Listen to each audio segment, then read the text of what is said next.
masuk ke keterangan untuk pelajar kanak-kanak yang ketiga hari ini. Sebelum ini pelajar kanak-kanak pelajar A dipanggil, dan juga pelajar kedua dipanggil, dan hari ini pelajar ketiga.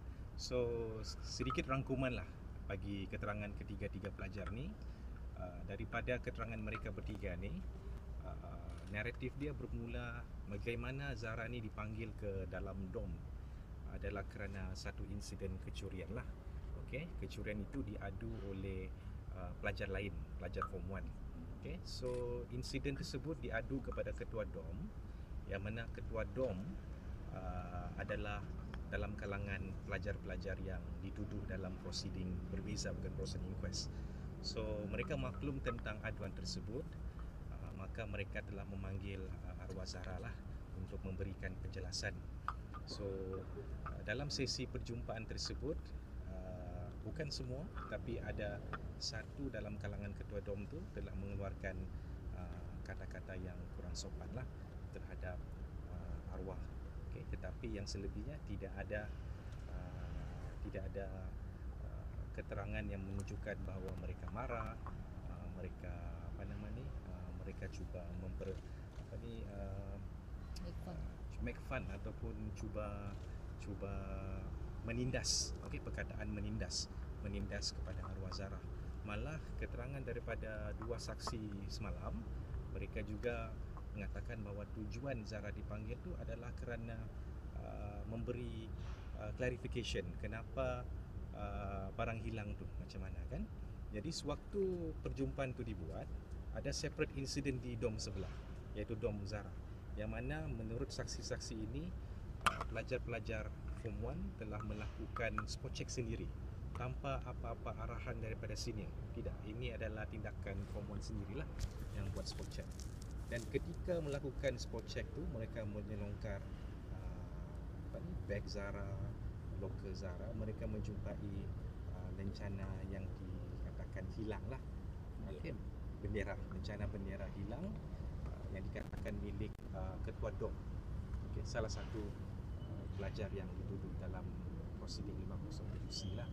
So oleh kerana lencana tu dijumpai, maka mereka bertanyakan kenapa bendera tersebut boleh dalam possession Zara lah. So arwah Zara ketika itu beritahu dengan sumpah dia tidak mengambil lah. Tapi mungkin jawapan tersebut tidak memuaskan hati salah seorang daripada senior tersebut, maka keadaan marah tu dikeluarkanlah. Tapi saksi-saksi melaporkan selepas kejadian tersebut, masing-masing balik dom. Maksudnya arwah Zara balik dom sebelahnya dan ketua dom pun beredar. Dan saksi-saksi menyatakan pada malam itu mereka tidak ada dengar benda-benda yang pelik, tidak ada macam dengar seperti dipukul. Okey, arwah Zara dipukul ke, arwah Zara dihadap, tidak ada. Berarti keterangan saksi setakat hari ini hanyalah menyatakan bahawa perkara selepas perjumpaan tersebut tidak ada. Itu sahaja. Kita tidak tahu apa lagi yang selepas itu, tidak ada lagi. Kita tunggu keterangan saksi yang akan datanglah. Dan keterangan saksi kanak-kanak pertama juga menyatakan bahawa sebenarnya 2 hari sebelum kejadian Zara dipenuhi tidak sadarkan diri, saksi ini ada balik bermalam bersama dengan Zara. Dan ketika mereka pulang balik ke asrama, mereka dihantar oleh ibu Zara lah. Dan terdapat insiden, menurut saksi inilah, keterangan saksi ini, terdapat insiden Zara dimarahi oleh ibu Zara. Dan oleh sebab itu ketika hantar pulang, ibu Zara cuba salam. Tapi menurut saksi, salam tu, ini saksi cakap, bukan saya cakap, salam tu tidak ikhlas lah, dia kata. Jadi apabila saya tanya, adakah itu kali terakhir ibu Zara berjumpa dengan Zara, menurut saksi, ya, itu kali terakhir dalam keadaan Zara masih lagi marah kepada ibunya lah. So itu setakat keterangan daripada saksi itu. Kita belum dengar lagi saksi lain, jadi terlalu awal untuk kita buat konklusi sama ada ialah daripada saksi tersebut. Jadi kita mau mengelak daripada buat assumption, presumption yang betul. Cuma setakat ini itu saja saksi yang beritahu. Which witness was that? Itu adalah saksi pertama kanak-kanak. So bila the last time tu yang dia ikut balik 13 Julai. 13 Julai.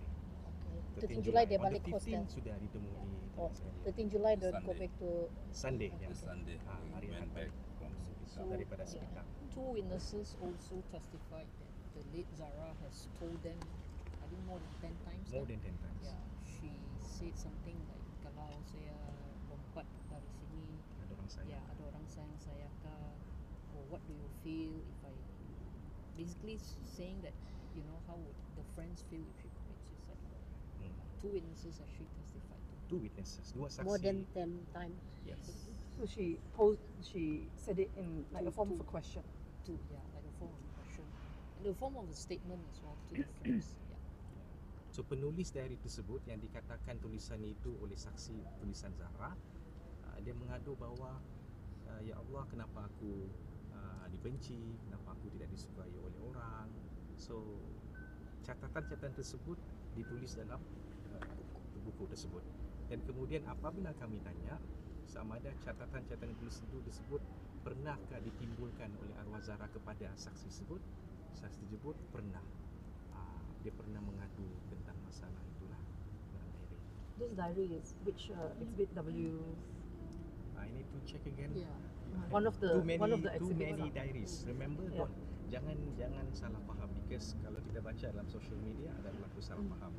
Dia ada diary dan dia juga ada satu buku yang bukan diary, yang mana satu buku tersebut dikongsi dengan satu pelajar lain yang saya boleh sebutlah.